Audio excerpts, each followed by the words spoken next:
Hello dear friends, how are you. कैसे हैं आप लोग। आज हमारा लॉ गेट लेक्चर सीरीज़ के अंदर कानून शहादत आर्डर पर लेक्चर नंबर 2 है।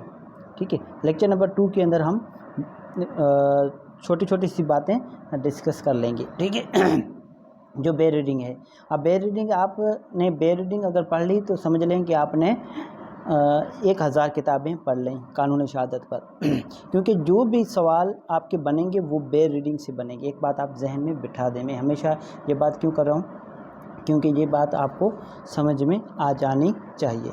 ठीक है डियर्स, ये हमारा चैप्टर नंबर 2 है। चैप्टर नंबर 2 बात करता है विटनेसेस की।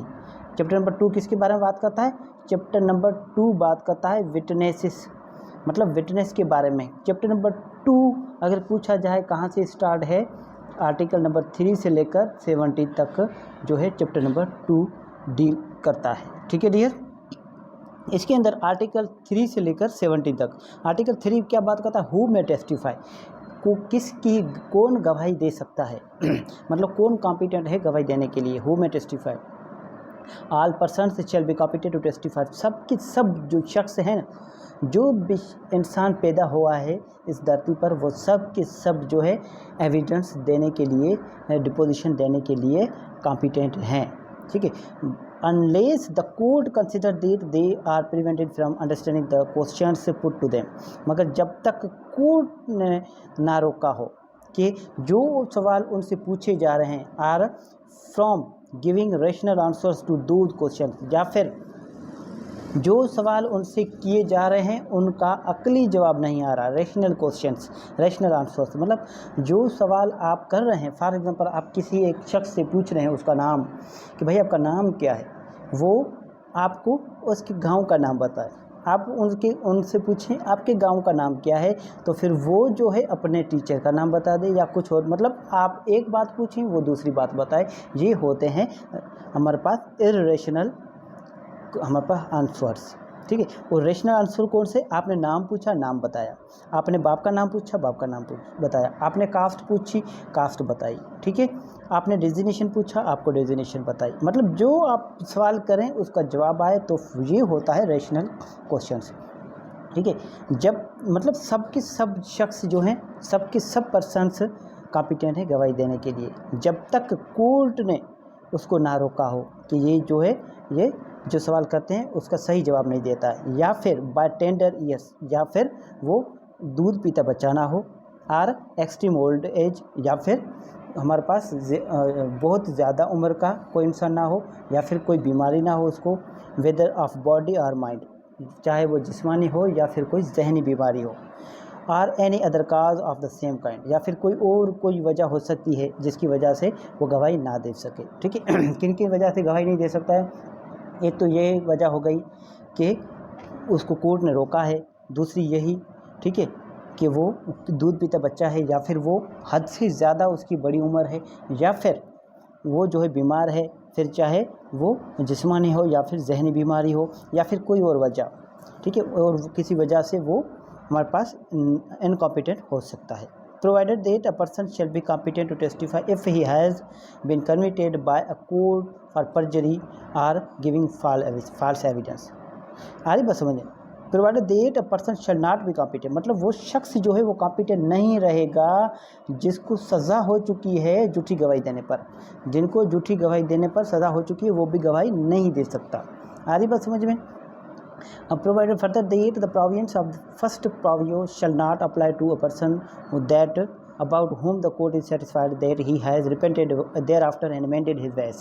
मतलब ये जो फर्स्ट जो प्रोविजंस है, पहली शर्त जो है उस शख्स पर अप्लाई नहीं होगी जिसको सज़ा हो चुकी है झूठी गवाही पर, और उसने अपनी उस सज़ा पर जो है क्या कर लिया है, अब उस पर वो शर्मिंदा है। ठीक है, उसने माफ़ी भी मांग ली है और अपना जो है मेंडेड हिज वेज, अपना रास्ता बदल दिया है। अब जो है वो झूठी गवाही वगैरह नहीं देता है, इस शर्त पे वो गवाही दे सकता है। आ रही बात समझ में? Provided further that court shall determine the competence of a witness in accordance with the qualification prescribed by the injunctions of Islam as laid down in holy Quran and सुन्ना।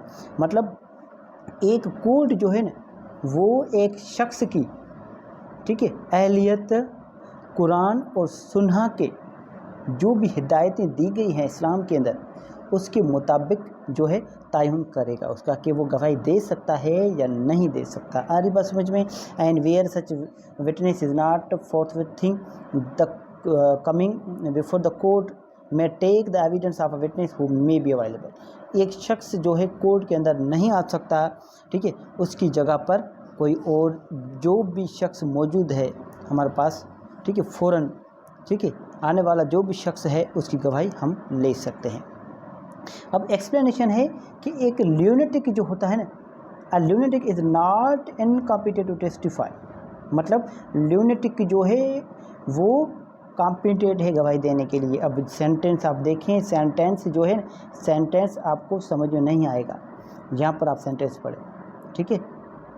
अ lunatic is not incompetent.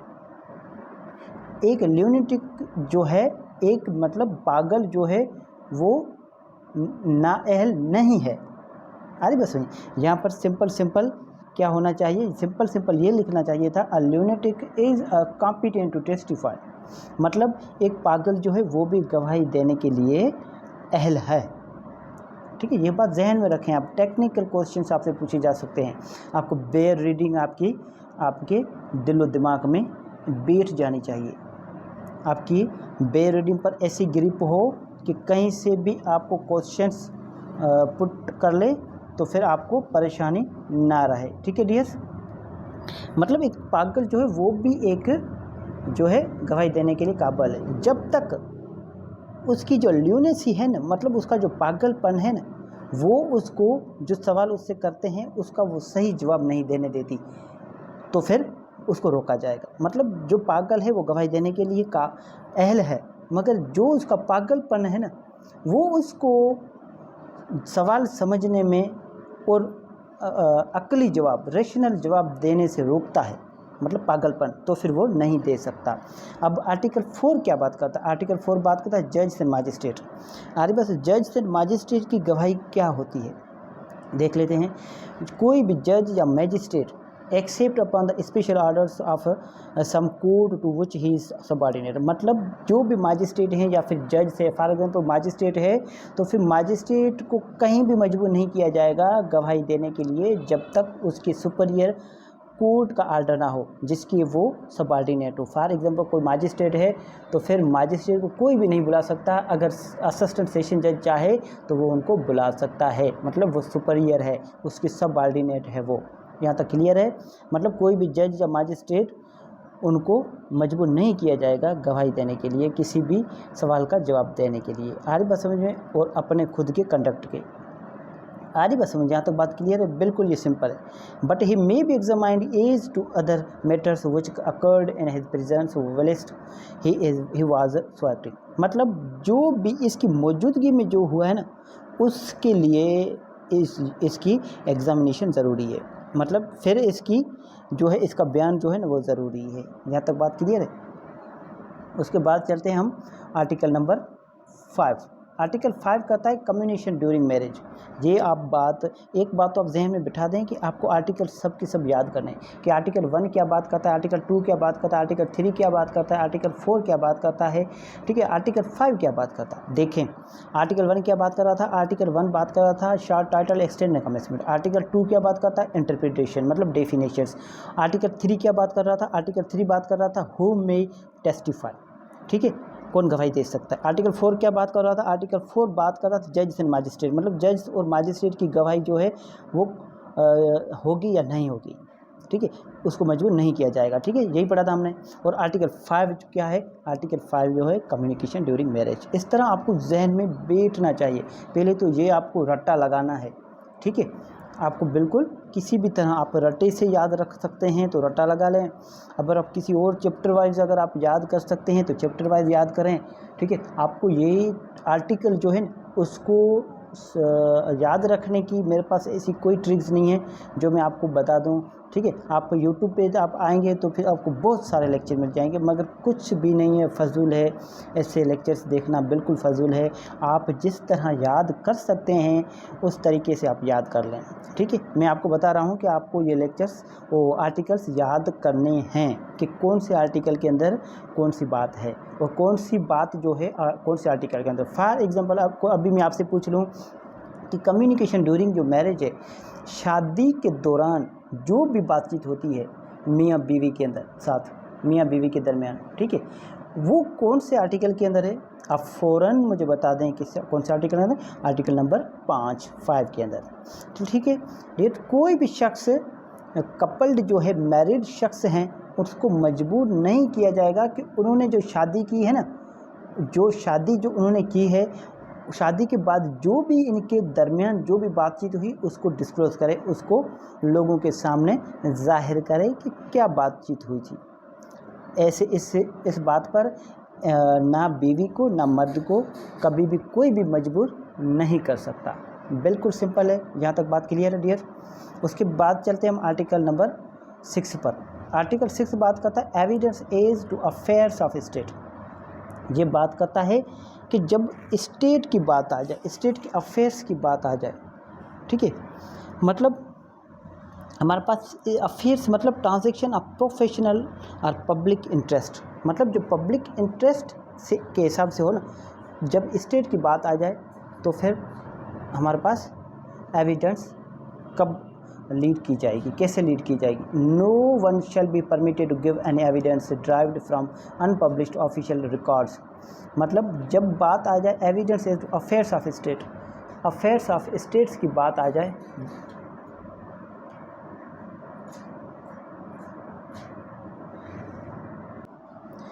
Excuse me dears, कुछ problems हो गई थी इस वजह से। तो हम क्या डिस्कस कर रहे थे, मैंने अपने लेक्चर्स को पॉज कर दिया था, ठीक है, स्टॉप कर दिया था। गेट जो है मेन हमारा, उसकी बेल बजी थी।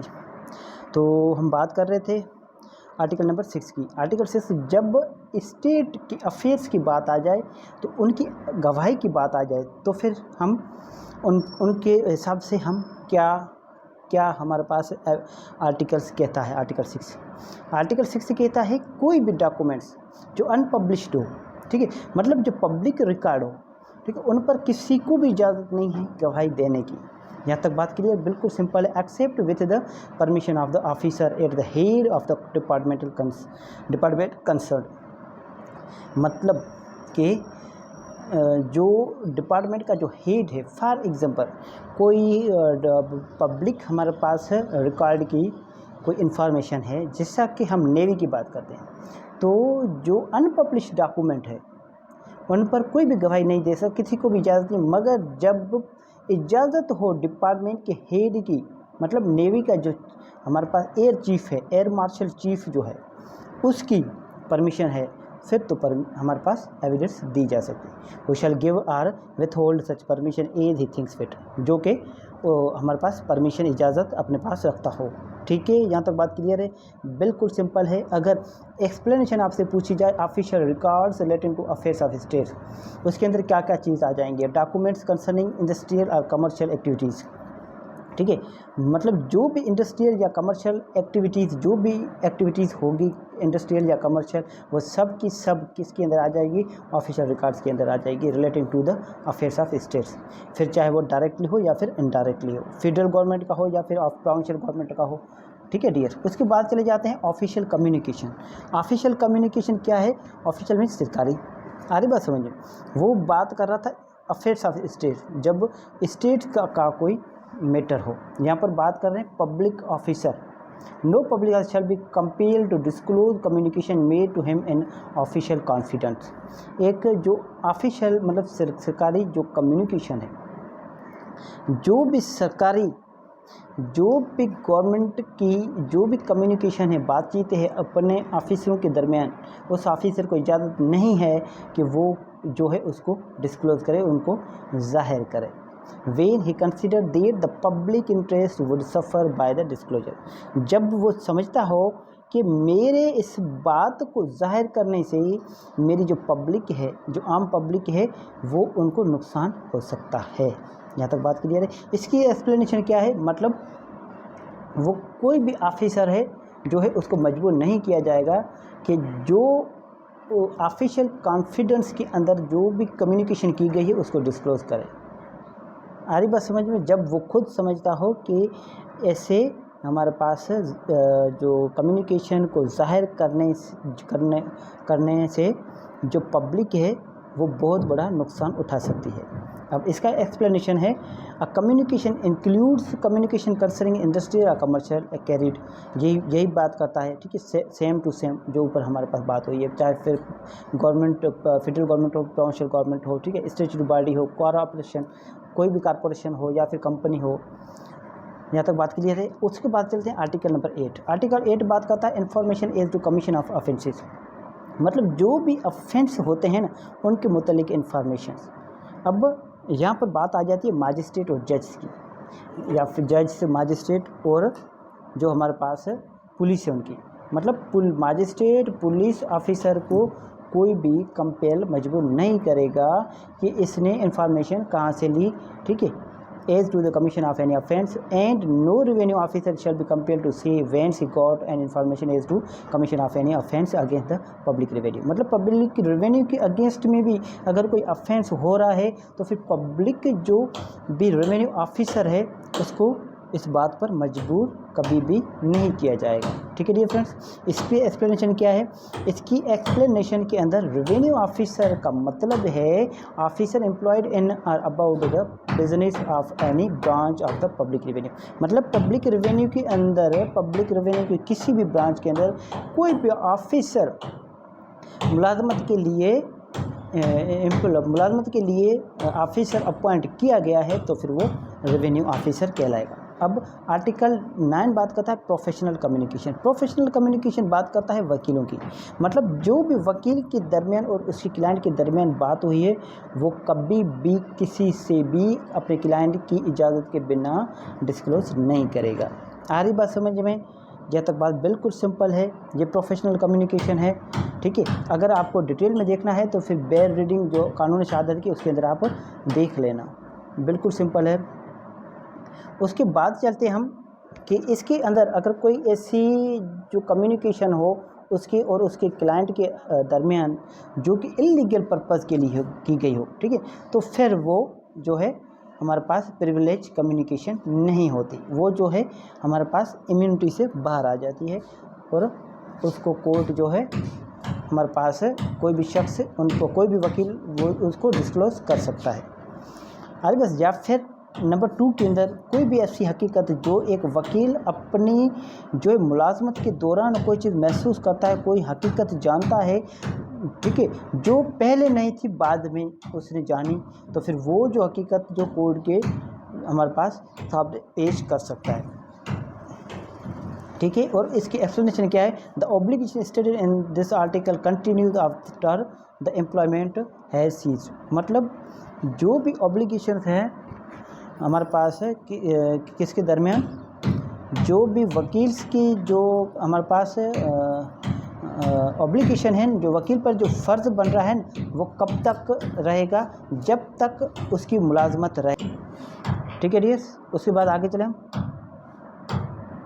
उसके बाद चलते हैं आर्टिकल 10। आर्टिकल 10 कहता है कि जो आर्टिकल 9 जो है वो वकील के मुंशी, वकील के इंटरप्रेटर्स, क्लार्क्स, सर्वेंट्स उन सब पर अप्लाई होगा, ठीक है। मतलब वो भी पाबंद होंगे, वकील का जो मुंशी होता है, इंटरप्रेटर होता है, या फिर जो क्लार्क्स होते हैं या सर्वेंट्स होते हैं, ठीक है, वो सब के सब उन पर भी फ़र्ज़ है कि जो उनके जो क्लाइंट्स होते हैं उनकी कम्युनिकेशन जो उनके दरमियान जो बातचीत हुई वो किसी को भी ना बताए।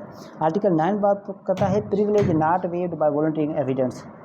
मतलब एक शख्स खुद जाके कोई एविडेंस पेश कर रहा है, ठीक है, तो फिर वो एविडेंस उसका अपनी खुशी से जाके गवाही देना उस पर यह नहीं समझा जाएगा कि उसने अपनी रजामंदी दे दी है, ठीक है। फिर चाहे तो हमारे पास कोई भी शख्स डिस्क्लोज कर दे, ऐसा नहीं, ठीक है, वो अपनी मर्ज़ी से दे रहा है, ठीक है। आप डिस्क्लोज फिर भी नहीं कर सकते। जहाँ तक बात करें, he shall be deemed to have consented to such disclosure only is he questions such advocate on matters which but for such questions he would not be at liberty to disclose. मतलब अगर कोई special questions वकील खुद को बुलाकर अगर कोई किया जाए उससे, ठीक है, तो फिर उन पर इजाज़त होगी कोई जवाब देने की, मगर उसके अलावा कोई भी कम्युनिकेशन है, ठीक है, उसके अलावा एक पार्टी खुद जाके कहीं कुछ बोल रही है तो फिर वो उसको डिस्क्लोज नहीं कर सकते। यहाँ तो बात क्लियर है। उसके बाद चलते हैं आर्टिकल 12 बात करता है confidential communication with legal adviser. मतलब जो लीगल एडवाइज़र के दरमियान और आपके और लीगल एडवाइज़र के दरमियान जो भी बातचीत हुई है उसको भी वो कोर्ट के हमारे पास कोर्ट मजबूर नहीं कर सकती डिस्क्लोज करने के लिए। बिल्कुल सिंपल है, ठीक है। उसके बाद आर्टिकल 13 बात करता है protection of title deed of witness not a party. मतलब एक जो कोर्ट के अंदर एक पार्टी ही नहीं है, उस पार्टी को मजबूर नहीं किया जाएगा कि वो अपना टाइटल डॉक्यूमेंट्स पेश करे कोर्ट के अंदर। आर्टिकल 14 बात करता है protection of documents which another person having position could refuse to produce. मतलब एक जो प्रोटेक्शन ऑफ डॉक्यूमेंट्स का जो आर्डर हुआ है वो ऐसे शख्स के पास है, ठीक है, ऐसे शख्स which another person having position could refuse to produce. मतलब एक ऐसे शख्स के पास कोई टाइटल डॉक्यूमेंट्स है, अगर वो शख्स ओरिजिनल शख्स के पास होता तो फिर वो इनकार कर देता, ठीक है, तो फिर वो भी उनको भी मजबूर नहीं किया जा सकता। आर्टिकल 15 बात करता है witness not excused from answering on ground that answer will criminate. एक शख्स जो है वो इस बात से माफ़ी नहीं मांग सकता कि अगर मैं जवाब दूंगा तो फिर जो है मैं खुद जो है मुजरिम ठहर जाऊंगा। आ रही बात समझ में, ठीक है। सिर्फ इस पॉइंट पर वो एक्सक्यूज़ नहीं कर सकता है, उसको सवाल का जवाब देना है, इस बात पर उसको मजबूर किया जा सकता है। बिल्कुल सिंपल है। उसके बाद चलते हैं आर्टिकल 16। आर्टिकल 16 बात कर अकम्प्लाइज। अकम्प्लाइज मीन्स शरीकी जुर्म। मतलब ए बी सी तीनों ने मिलकर कोई जुर्म किया, मतलब एक या दो, मतलब 2 या 2 से ज़्यादा लोगों ने अगर मिलकर कोई जुर्म किया हो तो फिर वो जो भी हैं, ए है बी है, दोनों क्या हैं, अकम्प्लाइज है, मतलब शरीकी जुर्म है। An accomplice shall be competent witness against an accused person. मतलब एक शख्स, 2 शख्स मिलकर कोई जुर्म करते हैं तो फिर एक शख्स कोई गवाही देता है तो फिर उसकी गवाही दूसरे शख्स के अगेंस्ट में कॉम्पिटेंट होगी। मतलब वो शख्स जो है, 2 शख्स ए और बी मिलकर कोई जुर्म करते हैं तो फिर ए कोई गवाही देता है, कोई एविडेंस देता है तो फिर ए की एविडेंस बी के अगेंस्ट में होगी। जहाँ तक बात क्लियर है, बिल्कुल सिंपल है। आर्टिकल 17 बात करता है कॉम्पिटेंट्स एंड नंबर ऑफ विटनेसेस। मतलब कितने नंबर ऑफ विटनेसेस हो गए, ठीक है।